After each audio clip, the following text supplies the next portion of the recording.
A tragedy etched into the memory of Seaham.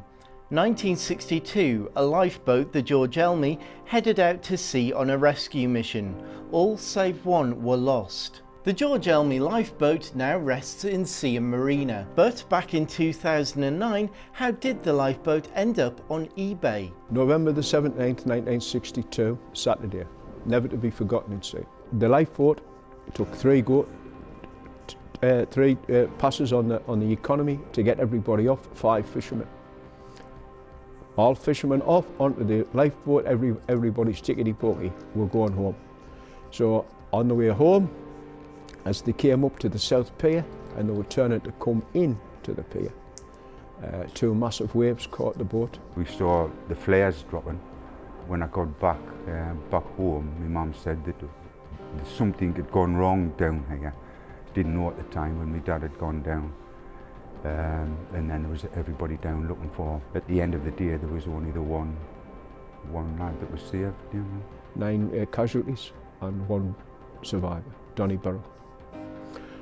And what made it worse for Donny was one of the casualties was his brother, Gordon, and of course, young David, his son. I was on eBay one night and searching for things to do with Seaham. And it was advertised as ex-Seaham lifeboat, the George Elmy. But I knew it wasn't the Emily, it was the Elmy. We bought it off a guy who actually won the auction. We didn't win the auction, so we struck a price.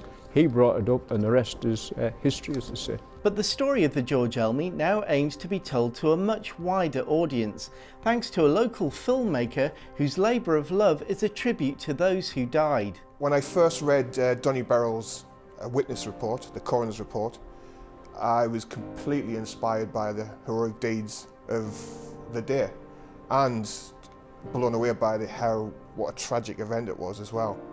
Getting to know the East Durham Heritage Group, and I was blown away by their story of how they found the boat, how they got it restored, how their dedication to do this. I think there's a quote in the film from Brian Salt who said people who come in just want to touch it.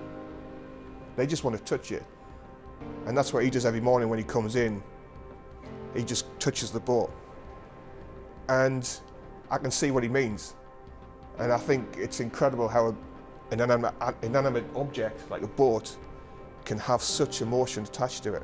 The film premieres this week at a screening in Seaham and has been supported by the victims' families. And the hope is that the George Elmy's legacy underlines the very real risk our lifeboat crews take to keep our northeast coastline safe. People can come and see firsthand the type of vessels that they used to go to sea in, and realise how close-knit the communities were around the lifeboats. It's a story about human nature, it's a story about heroism. What I've learned as well is what a great community Seaham is. And I think people can connect to community, and I think that's what we need more of.